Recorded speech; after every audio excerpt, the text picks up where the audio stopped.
예, 지금 뭐 필요 없는 거는 좀 빨리 스킵을 하고 좀 넘어가도록 할 거예요. 지금 일단 11월 마지막 주에 개강을 할 거예요. 이미 반편성 다 나와 있어서 오늘 반편성 안내문을 받으셨어요. 그래서 반편성의 기준은 그동안 아이들이 치렀던 모의고사가 기준이지 학교 내신 같은 거 전혀 반영이 되지 않았다는 말씀 드리고 싶고요. 그리고 지난 그 10월 언제였지? 그때 토요일날 2주에 걸쳐서 아이들이 한 번씩 고등관에 방문을 해갖고 여기서 이제 프랩스쿨이라는 프로그램으로 교육도 받았었고 수업도 잠깐 진행을 했고 시험도 봤었는데 그 시험은 고등학교 2학년 대성 모평이었어요. 그래서 얘네들이 중3 과정에서 학원에서 봤던 시험하고는 난이도가 상당히 있는 시험이었는데 일단 딱 그 시험 보니까 이제 50점대, 60점대 아이들이 상당히 많이 있었죠. 그리고 웃긴 건 고1 모평을 보니까 다 90점대였는데 그 시험만 70 이렇게 찍는 애들이 되게 많아요. 그러니까 정말로 그야말로 뭐랄까 올 것이 왔다. 그렇지 여실히 보여주네. 이런 것들을 좀 보게 됐었고 그걸 통해서 PH 1, 2, 3로 이렇게 레벨이 나눠지는 반구성이 이루어졌습니다. 예비 고1만 저렇게 레벨이 나눠져 있는 학원은 저희밖에 없다고 저는 자부를 해요. 목동 어디에도 예비 고1만을 가지고 저렇게 쪼개는 학원은 없어요. 그렇게 반구성을 해버렸다가는 사실 되게 강사 손실도 좀 있고 시간표도 좀 안 나와서 좀 여러 가지가 복잡은 하거든요. 그래서 아무튼 이렇게 진행을 하고요. 12월, 1월, 2월까지 뭐 진행하는 부분들은 참고를 하시면 될 것 같고요. 중요한 거는 이제 아이들 교육을 해요, 저희가. 아이들을 모아놓고 교육을 하고 또 1월 달에는 이제 학교 배정이 이미 받아 있는 상태잖아요. 그래서 이제 학교를 배정받으면 그 학교별로 군을 짜서 그 학교의 특성, 아까 앞에서 보여드렸던 너희 학교는 내신이 어렵게 나와. 시험지에 있다. 그리고 너희 학교는 자율동아리가 몇 개야? 150개야, 니네 학교. 여기서 네가 어떻게 해야 될지 미리 짜야 돼. 너의 전공 뭐니? 이런 얘기들. 자, 이런 전반적인 관리에 대해서 같이 학교별로 교육이 진행이 됩니다. 대입 용어 교육 뭐 이런 거는 기본적인 거 물론이고요. 그리고 중요한 건 영어 도서 인증제가 이 겨울방학 때에도 계속 진행이 되는데 영어책을 2권 정도 혹은 1권 정도를 읽고 거기에 대한 독후 활동을 진행을 하는데 목표는 딱 하나밖에 없어요. 생기부에 기재되기 위해서. 어디 기재가 될 수 있냐면 특히 영어 도서 같은 경우는 2군데나 3군데 기재가 될 수 있는데 첫 번째는 독서 활동이겠죠. 독서 활동에 기재가 되고 두 번째는 영어 과목의 교과 세부 활동에 기재가 될 수 있습니다. 이 책을 읽고서 뭐 어떤 경험을 했고 무엇을 알게 됐고 이런 내용들. 자, 그리고 담임 종합의견에도 들어갈 수가 있습니다. 여러 가지로 활용이 될 수 있는 내용이기 때문에 변별이 생기는 중요한 내용이 되겠죠. 자, 그리고 2월 달에는 저희가 반별로 그동안 겨울방학 동안 어떻게 진행됐는지에 대한 결과물들을 갖고 반별 담임 상담이 진행이 된다고 보시면 될 것 같아요. 이때는 이제 입학을 코앞에 두고 있기 때문에 R&E가 무엇인지 진로에 있어서 조금 더 깊이 있는 교육이 2월 말에는 들어간다고 보시면 되겠습니다. 예, 학사는 이렇게 되고요. 정규 수업은 뭐 중등부에서 진행하는 단어 테스트랑 비슷하다고 보시면 되는데, 예, 그 뭐 복습 테스트 다 비슷한데 그 고등부 저희가 안내문을 하나 드렸거든요. 반별, 예, 죄송합니다. 요거를 좀 보시면은 이걸 보시면은 반배정 안내문을 좀 보시는데요.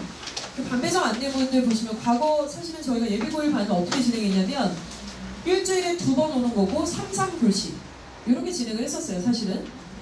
그런데 이번에 시수가 완전 확 늘어났어요. 수강료 변동, 뭐 고등부 수강료는 35만원 동일한데요.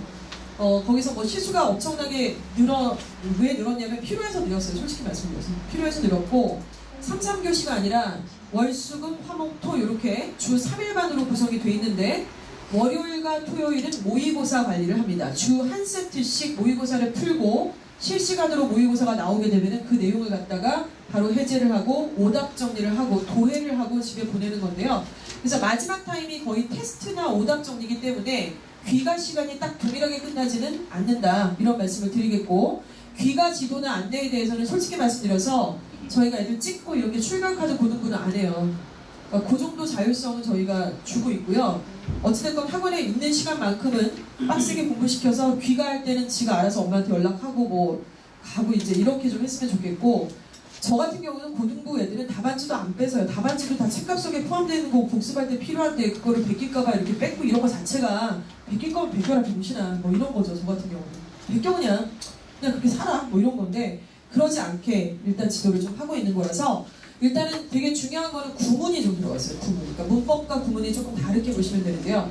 문법은 막 투부정사를 막 이렇게 배우고 문법적으로 에러가 나 안 나 막 이렇게 배웠다고 한다면 구문은 투부정사가 들어가 있는 문장을 갖다가 계속 뽀개고 쪼개고 영작을 하는 그런 훈련들을 하는 건데, 이 구문을 사실은 특강으로 하면 제일 좋기는 한데, 특강은 또 이제 다 듣는 게 아니니까 일단은 특강보다는 정규에 조금 더 강화된 컨텐츠가 필요하다고 판단을 해서 올해부터는 이 구문 수업 2개가 더 들어간다, 이렇게 보시면 되겠습니다. 자, 그래서 5시 10분에 와서 끝나는 시간이 9시로 기재가 되어 있는데요. 9시에 못 끝나는 학생이 더 많을 거예요. 그래서 10시까지도 진행이 될 수 있으니 중간에 먹을 거나 이런 것들을 조금 챙겨주셔야 될 필요가 좀 있어요. 이 인근에는 좀 바로 먹을 데가 없어가지고 좀 나가야 되고 그러거든요.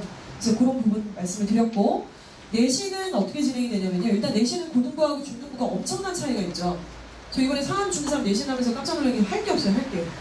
교과서 2개 반이니까 할 게 하나도 없고, 암기를 시키다가 뭐 지금 뭐 또 좀 이따 할 건데 아무튼 계속 암기시키고 문제 풀고 뭐 이런 걸 하는 건데 좀 아깝다는 생각이 들어요. 그 아까운 시간에 이걸 공부를 돌리고 있나 이런 생각이 드는데, 일단은 일례로 예일여 같은 경우는 교과서 2강, 그 다음에 빠바독해라고 하는 고등학교 2학년 정도 수준이 되는 수능 독해 지문인데요.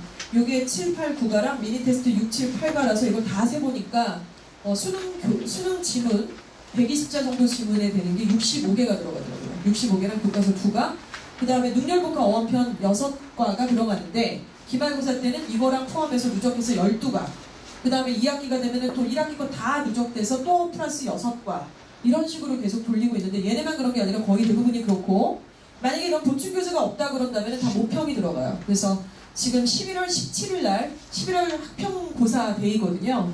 그날 아직 시험도 안 봤잖아요. 11월 17일이니까. 근데 지금 기말고사 범위 나온 거는 다 그 시험을 대부분 포함하고 있어요. 그 시험 하나만 포함하는 게 아니라 2015년 11월 모평뿐만 아니라 2014년 11월, 13년 11월 이렇게 3개 세트 정도를 포함하는 게 보통 2학년의 시험 범위고, 1학년은 한 2개 정도 혹은 1개 정도 포함한다, 이렇게 보시면 되는데, 일단 범위적으로 봤을 때 굉장히 큰 차이가 좀 있어요. 그래서 고등학교 내신이 아까 제가 몇 개 학교, 영지도 그렇고 뭐 충암이랑 은평도 너무 쉽다라는 말씀을 드렸는데, 그 쉽다라고 하는 게 그렇다고 중학교 때처럼 그렇게 쉽다라고 생각을 하시면 안 되죠. 그리고 이거를 똑같은 시험지를 10번을 봐도 시험장에서 그 시험이 심지어 나왔는데도 불구하고 틀리는 애가 있어요. 저희는 그 이유를 이렇게 보고 있습니다. 일단 범위가 너무 많아서, 만약에 20개를 외워서 20개 중에 하나가 나오면 맞출 텐데 50개를 외우니까 50개는 막 흩어져 있는 거죠. 머릿속에. 외웠어요. 분명히 시험도 봤는데 50개 중에 2개가 나오니까 헷갈리는 거예요.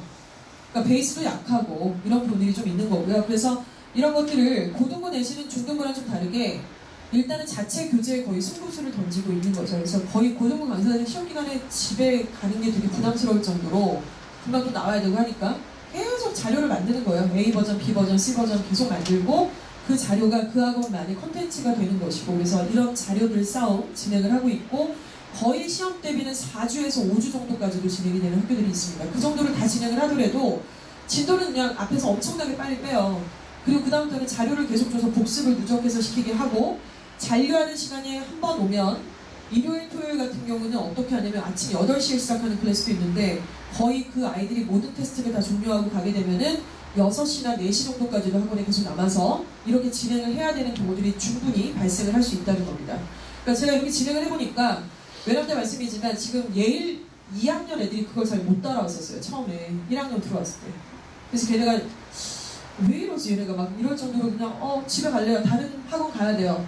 그럼 오겠다는 시간에 와야 되는데 그것도 안 오고 막 이러니까 자꾸 났는데, 이게 되게 잘 된 아이들이 누구냐면 선일 1학년 애들이 그때 그걸 되게 잘했었고, 지금 현재 12명이 고스란히 거의 다 있는데 2학년이 돼서도 군말 없이 그걸 다 해요. 그걸 다 하는데 얘 1학년도 지금 그렇게 지금 하고 있고, 근데 이거를 갖다 뭐 가야 돼요, 뭐 힘들어요, 토 나와요, 뭐 이러면은 못하는 거예요. 그래서 저희가 이렇게 보는 게, 좀 지긋하게 못하더라도 앉아가지고 이거를 성실하게 2-3번 반복을 해서 돌려서 이거를 해내는 이런 엉덩이 싸움이 고등학교 내신에서는 너무너무 필요하다는 말씀을 좀 드립니다. 중등부 내신하고는 굉장히 다르다는 걸 다시 한번 좀 강조를 해서 드리고 싶고요.